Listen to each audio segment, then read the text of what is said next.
वो 18-18 घंटे 20-20 घंटे जगा रहे हैं। इतनी तो दया करनी चाहिए, तरस आना चाहिए, लेकिन नहीं आता, क्या करें। खैर जो है सो है। आइए भगवान राम के कुछ चीज़ों को देखने का प्रयास करते हैं।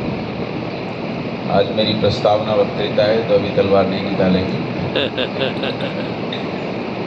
अभी आप लोगों ने यज्ञ किया है, हम यज्ञ करते हैं तो यज्ञ के संबंध में आर्य समाजी लोग तो बहुत ही बड़े प्रचारक हैं यज्ञ के। तो इतने बड़े प्रचारक हैं कि यज्ञ के सिवाय इन्हें कुछ सूझता नहीं। हम चारों ओर यज्ञ का प्रचार करते हैं, लोगों से कहते हैं हवन करो हवन करो। अब तो फिल्म वाले लोग भी हमारी बात मानने लगे हैं, वो भी गीत बना रहे हैं, हवन करो हवन हवन करेंगे, कुछ ऐसा करके गीत है। तो हवन की चर्चा हम लोग बहुत करते हैं, लेकिन हवन में हम क्या करते हैं। एक बार मुझसे मेरी बिटिया ने पूछा था, आदरणीय परमार जी हमारे बीच में उपस्थित हैं, बहुत दिन बाद उनसे मिलने का अवसर हुआ है।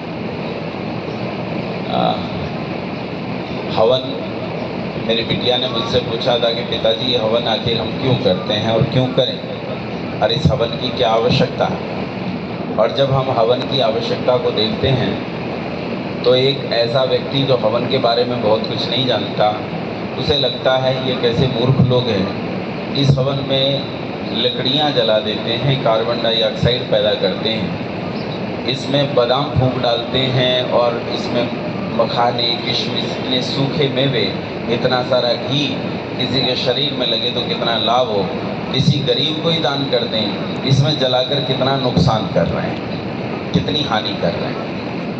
वो अलग बात है कि वो इस यज्ञ के उस बहुत स्थूल महत्व को भी नहीं जानते हैं, जो स्थूल महत्व अपनी लाक्षणिकता में संसार में क्रियाओं में सर्वोत्तम है। जैसे सामान्य रूप से जब हम यज्ञ करते हैं तो सामान्य रूप से यज्ञ में ये माना जाता है वामपंथियों के द्वारा कि भाई लकड़ी को फूंकने से कार्बन का दहन होता है और कार्बन के दहन से कार्बन डाइऑक्साइड बनती है। ये केमिस्ट्री पढ़े हैं उन्हें इतना पता होगा कि कार्बन को जब जलाया जाए, चारकोल जब जलता है, कार्बन जब जलता है तो निश्चित रूप से उसमें से कार्बन डाइऑक्साइड निकलती है और इसका निषेध कोई भी संसार में नहीं कर सकता। डॉक्टर राम प्रसाद ने जो कई यूनिवर्सिटीज़ के chancellor, vice chancellor, pro vice chancellor तक रहे हैं, उन्होंने यज्ञ विमर्श नाम से एक पुस्तक लिखी है और उन्होंने भी ये स्वीकार किया है कि कार्बन डाइऑक्साइड ही नहीं, कार्बन मोनोऑक्साइड, इन्हें रोको तो, ये साउंड वाले भाई हैं इन्हें रोको, ये इन्हें मंच पे बुलाओ।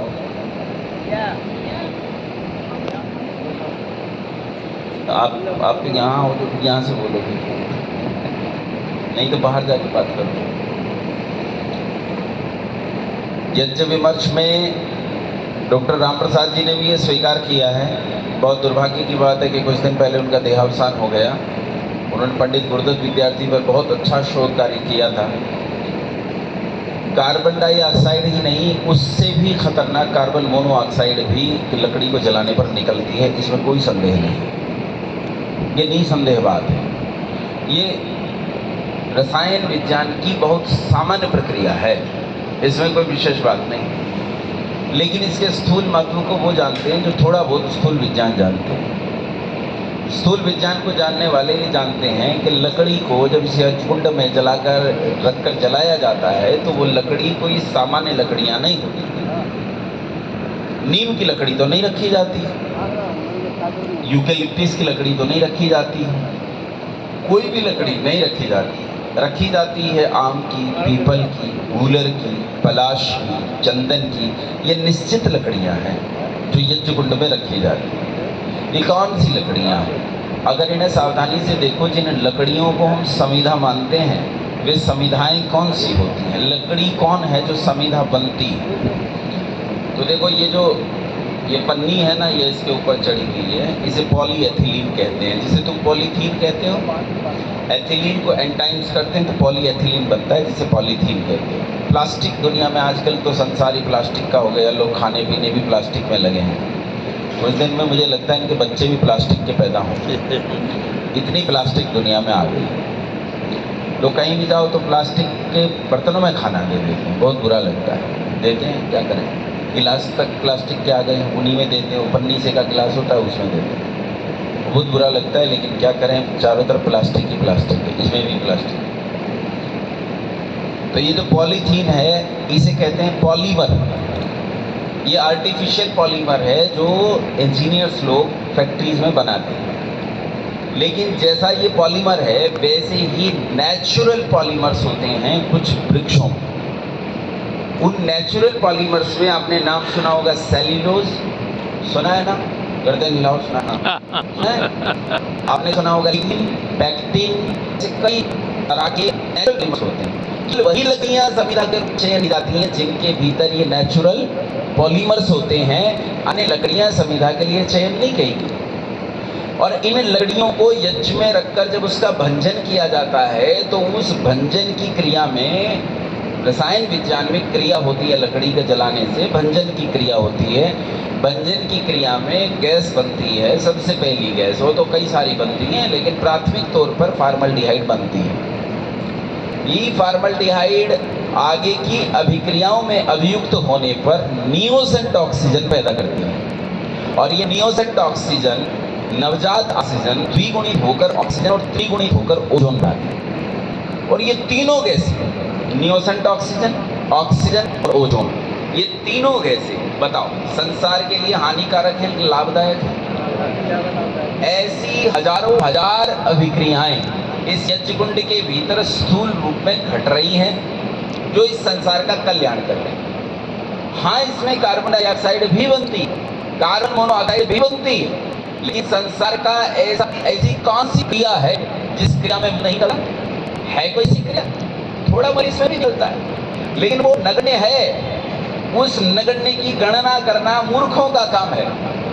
मूर्ख केवल मल को ही देखता है, पुष्टि को नहीं देखता है। जहां पुष्टि 98-99% तक हो, वहां 1-2% मल निकल भी जाए तो उसे क्या फर्क पड़ता है? संसार में एक भी भौतिक अभिक्रिया ऐसी नहीं है जिससे अपशिष्ट या मल न निकलता हो, सबसे निकलता है। तो यज्ञ से भी निकलता है, इसमें कोई शक नहीं। लेकिन ये यज्ञ जब इस भौतिक अग्नि से उठकर मनुष्य के भीतर प्रवेश करता है तब उस मनुष्य को संसार में श्री राम के नाम से जाना जाता है। जब व्यक्ति जीता जागता यज्ञ बन जाता है, जब मनुष्य यज्ञ बन जाता है तो उस मनुष्य को ही श्री राम कहते हैं। श्री राम के एक एक गुण को यदि केवल 2-3-4 गुणों को हम ग्रहण कर लें तो ये बहुत बड़ी बात होती है। एक एक गुण को भी अपने जीवन में उतार लें तो ये बड़ी बात है। श्री राम को हमारे माता पिता, हमारे पौराणिक बंधु क्या कहते हैं? ईश्वर। क्या कहते हैं? कहते हैं ना, कपड़ में राम समाया, कहते हैं वो तो भगवान मानते हैं ईश्वर। और क्या मानते हैं कि ईश्वर क्या है? राम जी अवतार। क्या है सर? अरे श्री राम के जीवन में इतने सारे गुण थे, इतने सारे गुण थे, उन्होंने इतने गुणों को अपने भीतर उतारा कि संसार उन्हें अवतार मानने लगा। उसके एक गुण को भी आज इस समय में हम अपने जीवन में उतार लें तो हम बहुत बड़ी चीज बन जाए। श्री राम के जीवन में एक सबसे बड़ी बात दिखाई देती है, परंपराओं की परिपालना। उन्होंने अपने जीवन में कभी परंपराओं को, तो अच्छी परंपराएं थी, उन परंपराओं को नष्ट न किया, न होने दिया। वो परंपरा को जकड़ के बैठ गए, परंपराएं नहीं छोड़ी। परंपराएं शिक्षा होती हैं, या कह दूं शिक्षा केवल परंपरा होती है तो इसमें अतिशयोक्ति नहीं। शिक्षा का जन्म केवल परंपरा से होता। आप लोग स्कूल में पढ़ते क्या बोलते हो उसे? आजकल तो शिक्षा नहीं बोलते ना, EDU एजुकेशन, ADION क्या बोलते हैं? एजुकेशन। एजुकेशन से जे कहाँ आया? एडू होते एडुकेशन है। आप तो इसे एजुकेशन पुकार रहे हो। एजुकेशन क्यों? एडुकेशन। अच्छा, इसी का नाम शिक्षा है कि ये एडुकेशन है कि एजुकेशन है? समझ रहे? एडुकेशन है कि एजुकेशन है, इसी का नाम तो शिक्षा है। और यही शिक्षा हमें ढंग से नहीं आता। अभी समझने का अभ्यास करो, श्री राम समझाने का प्रयास कर रहा हूं। तुमने अंग्रेजी का शब्द सुना है SCHEDULE, क्या बनता है? शेड्यूल। SCH को हमने शॉ पढ़ा। क्या पढ़ा? शॉ पढ़ा। Schedule SCHEDULE। अच्छा, अब फिर से SCH को पढ़ो, SCH अब तुमने SCH को उसको पढ़ लिया, अब श नहीं पढ़ा। अब फिर से पढ़ाऊं SCHEME, स्कीम। यही शिक्षा है कि वर्ण से शब्द की उत्पत्ति कैसे होती है, शब्द का व्यवहार क्या है, और शब्द के आगे की प्रक्रियाओं से संसार कैसे बनता है। यही तो शिक्षा है। आप जानते हो नाद को भी इस संसार की रचना में सबसे महत्वपूर्ण वस्तु माना गया, लेकिन हम इस नाद को ही ठीक से नहीं जानते और हमें इसे गुलाम है कि यशमैन हो गए हैं। जो पढ़ा दिया जाता है वो चुपचाप पढ़ते चले जाते हैं। एक समय में गया, सब थे अपने बिना मुझ की दाढ़ी वाले भाई थे, तो मैंने कहा कि लेकिन अपने वाले ज्यादा थे। मैं आगे एक महापुरुष था ऐसा है, उसने एक डंडी उठाई, चांद की ओर हाथ किया, लगी खींच दी तो चांद के 2 टुकड़े हो गए। जैसे प्राण आता है क्यों ना करिए आपने, चांद के 2 टुकड़े हो गए। मैंने कहा चलो टुकड़े हो गए, सिले किसने? सिलने का प्रकरण नहीं आता कि बाद में सिले किसने। तो लोग बहुत हंसे, कह रहे जी बहुत बढ़िया मूर्खता की बात है। मैंने कहा इससे ऊपर की, जब वो अबू इनके 1400 साल पुराने वाले, ये आजकल समस्या हो गई ये सोशल मीडिया ने, जो मुकेश ने मेरे सिर पे लगा दिया है मुझे पकड़वाने का समय। अभी 1 हफ्ता पहले एक मुकदमा तो गुजरात से हुआ है, इसका फोन आया था कि FIR हुई है, मोइनुद्दीन चिश्ती को कुछ कह दिया होगा, लुच्चा फंगा लिया होगा। और भी एक सीलमपुर से हुआ है, तो उसका खुदा वही इच्छा है। अच्छा, मैं बोला कि आगे बचा कर बोलने की कोशिश करता हूँ। अब तो समझ गए कि बात साल पुराना। बिल्कुल वही मोहम्मद। उसे वो भेड़ बकरियां चराने जंगल में गया, वहाँ एक फरिश्ता मिला, फरिश्ते ने सीना चाक किया, दिल में काला तिल था, उस काले दिल को निकाल दिया, पानी में धोया और फिर से हृदय को लगा दिया। देखा, जंगल की मेड़ पर बैठकर ऐसी बाईपास सर्जरी तुमने इससे पहले नहीं सुनी होगी। सुनिए, जब मैंने ये बात कही तो लोग बहुत हंसे, हिंदू लोग बहुत हंसे। मैंने कहा बहुत बढ़िया लग रहा है ना, बोले बहुत बढ़िया लग रहा है। मैंने कहा अगली बात पे नहीं हंसो, अगली बात पे चुप हो जाओ। आल समय रवि बख्श लियो तब तीनहु लोक भयो अंधियारो, को नहीं जानत है जग में कपि संकट पूछा। नाम दिया 4 साल के बच्चे ने, जो धरती पर रहता था, धरती से 70 लाख गुना बड़े, अकॉर्डिंग टू अस 70 लाख गुना बड़े सूरज को अपने मुंह में रख दिया, और तब तीनों लोग भयो अंधियारो, तीनों लोगों में अंधकार फैल गया। त्राहिमाम उसके पास गए, बेटा छोड़ दे। अरे छोड़ दे, मर जाएंगे। ना नहीं छोड़ना। फिर बड़ी मुश्किल से कुछ चॉकलेट वॉकलेट दी गई, बच्चे को लालच आया, बड़ी मुश्किल से जाकर सूरज छूटा। अब इस पर हंसी नहीं आती। अगली ये बात कहूंगा तो कुछ लोगों के हृदय छलनी हो जाएंगे, इसलिए नेताजी का नाम नहीं लूंगा। इस देश में इस समय सबसे लोकप्रिय है, मेरे भी फेवरेट है, मैं मना नहीं कर रहा, मैं भी वोटर हूं। 18 तारीख में कार्यक्रम खत्म होगा, कल शाम को सारी रात गाड़ी चला के जाऊंगा वोट देने के लिए। लेकिन परंपराओं को नष्ट करें तो दुख होता है। कितने देश 5000 साल पुराना, कितने साल पुराना? 5000 साल पुराना है देश। आजकल का देश नहीं है, ये दुनिया के देशों जैसा नहीं है आजकल में पैदा हुआ हो। ये तो 5000 साल पुराना देश। हम गर्व से भूल जाते हैं, सीमा उठ जाता है। हो 5000 साल पुराना, 5000 साल पुराना देश, केवल 5000 साल पुराना। अगर देश 5000 साल पुराना है तो इस देश में रामलला की प्राण प्रतिष्ठा महत्वहीन है। भगवान श्री राम का मंदिर बनाना मूर्खतापूर्ण है। भगवान श्री राम पैदा ही नहीं हुए अगर देश केवल 5000 साल पुराना है।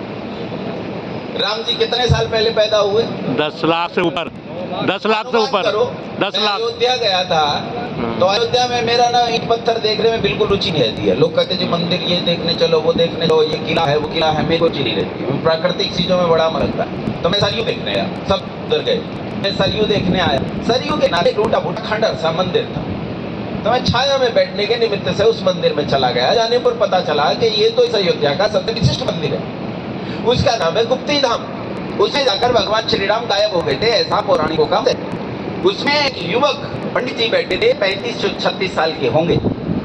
मैं उनसे जाकर पूछा, मैंने कहा पंडित जी क्या ये वही अयोध्या है जो भगवान श्री राम की थी? पंडित जी बोले मुझे क्या पता मुझे क्या पता ये अयोध्या है कि कोई और है। मैंने कहा क्यों? बोले अयोध्या के लिखित प्रमाणों में ये अच्छे से विदित होता है कि अयोध्या कई बार उजड़ी है और कई बार बसाई गई है। अंतिम बार जब राजा भोज के कुल की परंपरा में अयोध्या को बसाया गया, ये वह है जो उनकी पूर्व परंपरा ने बसाई। और इतना मैं निश्चय पूर्वक कह सकता हूँ कि भगवान राम की जो अयोध्या थी वो भी सरयू के किनारे पर थी और ये भी सरयू के किनारे पर है, दोनों सरयू के किनारे पर, इसमें कोई शक नहीं।